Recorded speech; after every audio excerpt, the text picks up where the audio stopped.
kuna nyumba zingine huwezi pika nguruwe, utafukuzwa. Plot zingine ujaribu, unafukuzwa. Kwa sababu hii ploti imeshikwa na dawa.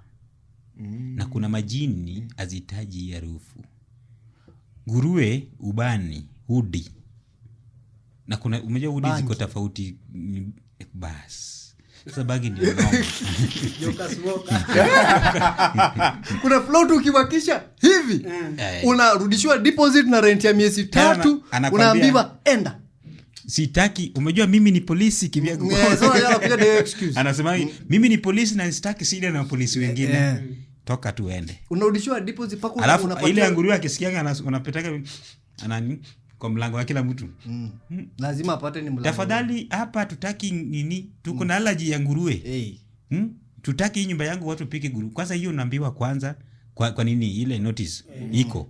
Usipike agreement iko. Usivute bangi. Kwanza bangi ndio wanaanzaga na ya kwanza. Usivute bangi. Lete zile dawa zingine za kulevya. Wanajaribu kucheza na hiyo kwanza psychology yako juu hapa. Ati pombe sasa ingine ukishasomanga the first two au somangi ukiteremka. Sasa ukiteremka usilete nguruwe. Usipike nguruwe kwa hii boma.